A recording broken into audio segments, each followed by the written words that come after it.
గా పనిచేసేటట్టుగా ఎక్కడ కూడా పెట్టుకోవాలి. ఆల్రెడీ నేను మన ఎన్డీఏ గవర్నమెంట్ వచ్చిన తర్వాత అధ్యక్ష చూసుకుంటే 1-2 చోట్ల మాత్రమే చెక్ పోస్టులు ఏర్పడే పరిస్థితి. కానీ మనం ఏం చేసామంటే ఇప్పుడు ఇంటర్ స్టేట్ చెక్ పోస్టుల కింద సుమారుగా 5 జిల్లాల్లోని కూడా దగ్గర 35కి పైగా చెక్ పోస్టులు పెట్టుకున్నాం అధ్యక్ష. ఆ చెక్ పోస్టుల దగ్గర కూడా ఎస్పెషల్లీ ఇప్పుడు మనకి పాలకొండ కాన్స్టిట్యుయెన్సీకి సంబంధించి రాయగడ గునుపూర్ దగ్గరలో ఉంటుంది అధ్యక్ష. అక్కడ బత్తిలి అని ఒక చెక్ పోస్ట్ కూడా ఏర్పాటు చేసుకోవడం జరిగింది.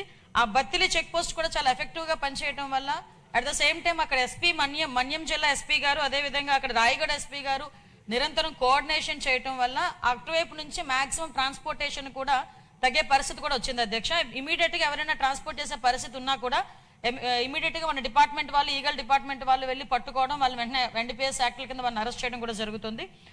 మనందరికీ తెలుసు అధ్యక్ష, ఇక్కడ వీటితో పాటు మనకి ఎక్కువగా జరిగేది ఈ పాలకొండ, అదేవిధంగా సాలూరు, పార్వతీపురం ఈ ఏరియాస్ నుంచి కూడా ఎక్కువగా గాంజా రవాణా అవుతుందని ఇన్ఫర్మేషన్ తీసుకొని నిరంతరం నిఘాల ద్వారా మేము అక్కడ పర్యవేక్షణ చేస్తున్నాం. At the same time drone surveillances, CCTV surveillances up to highway వరకు వచ్చేటంత వరకు మాక్సిమం అంతా కూడా సీసీటీవీ సర్వైలెన్సెస్ పెట్టుకోవడం వల్ల ఎక్కడైనా కూడా రీసెంట్ గా నాకు తెలిసి ఒక నిన్నగాక మొన్న ఒక 100 కేజీలు గాంజా కూడా పట్టుకోవడం జరిగింది అధ్యక్ష. అంటే ఎక్కడ కూడా ట్రాన్స్పోర్టేషన్ కూడా ఈ జిల్లాలు దాటి బయటకు వచ్చే పరిస్థితులు కూడా లేకుండా ఇమీడియట్ గా చేయడం జరుగుతుంది. అదేవిధంగా అక్కడ అవేర్నెస్ ప్రోగ్రామ్స్ కి కూడా అధ్యక్ష ఇంచుమించుగా ఓన్లీ ఈ మన్యం జిల్లా అంటే ఉత్తరాంధ్రకి సంబంధించిన 5 జిల్లాల్లోని దగ్గర 47 డ్రోన్స్ ని కూడా వైజాగ్ రేంజ్ లో 47 డ్రోన్స్ ఎస్పెషల్లీ గాంజా కల్టివేషన్ మీద, గాంజా ట్రాన్స్పోర్టేషన్ మీద ఒక సర్వేలెన్సెస్ కూడా నడుపుతున్నామని చెప్పడానికి కూడా హ్యాపీ ఫీల్ అవుతున్నాను అధ్యక్ష.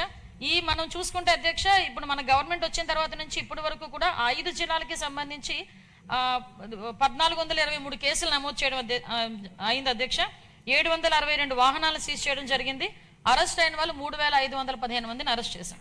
వీటితో పాటు వాళ్ళ దగ్గర ఒక అవగాహన కార్యక్రమాలు చేయాలి కాబట్టి దానిలోని చాలా పెద్ద ఎత్తున తీసుకొని ప్రతి మన ఎడ్యుకేషన్ డిపార్ట్మెంట్ నారా లోకేష్ గారి సారథ్యంలో సహకారంతో ప్రతి స్కూల్లోని కూడా ఈగల్ క్లబ్స్ ను కూడా ఏర్పాటు చేసుకోవడం జరిగింది. పాలకొండ శాసనసభ నియోజకవర్గంలో 131 ఈగల్ క్లబ్లు కూడా ఏర్పాటు చేసుకొని పిల్లలకి కూడా దీని మీద అవేర్నెస్ కార్యక్రమం చేపట్టడం జరుగుతుంది. అదేవిధంగా అధ్యక్ష మన్యం జిల్లా మొత్తం చూసుకుంటే 493 ఈగల్ క్లబ్స్ ఉన్నాయి అధ్యక్ష. వీటితో పాటు అధ్యక్ష ఎప్పుడూ కూడా కంటిన్యూస్ గా వాళ్ళకి మానిటర్ చేయాలి అన్న ఉద్దేశంతో అదేవిధంగా వాళ్ళు అవేర్నెస్ క్రియేట్ చేయడానికి మా విశాఖపట్నం రేంజ్ డిఐజీ గోపీనాథ్ జెట్టి గారు కూడా ఒక కార్యక్రమం తీసుకున్నారు. పాయక్రోపేట టు ఇచ్చాపురం అభ్యుదయం అని చెప్పి ఒక సైకిల్ యాత్ర కంటిన్యూస్ గా సైకిల్ యాత్ర చేస్తూ ప్రతి గ్రామాన్ని కూడా టచ్ చేసుకుని అవేర్నెస్ ప్రోగ్రామ్ తీసుకుని వెళ్ళారు అధ్యక్ష. ముగింపు కూడా మన ఇచ్చాపురం శాసనసభ్యులు అశోక్ గారి ఆధ్వర్యంలో చాలా మంచిగా జరిగింది. ఒక పక్క అవగాహన కార్యక్రమాలు, ఒక పక్క సర్వైలెన్సెస్ రెండు కూడా కోఆర్డినేట్ చేసుకుంటూ అవే కాకుండా ఇంటర్ స్టేట్ కోఆర్డినేషన్ తో కూడా మనం ముందుకెళ్తూ ఈ ట్రాన్స్పోర్టేషన్ అనేది అరికట్టడానికి కూడా మేము కృషి చేస్తున్నాం. దానికి కూడా అందరినీ కూడా సహకరించాల్సిందిగా కోరుకుంటున్నాం.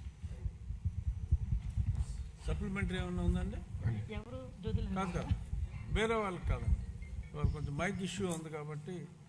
జయకృష్ణ గారు ఇంకేమన్నా అడిగేది ఉందా మీరు? సప్లిమెంటరీ. హోమ్ మినిస్టర్ గారు అద్భుతమైన హోంవర్క్ చేసుకుని వచ్చారు, చాలా బాగా చెప్పారు. Question number 1174 Nara Lokesh.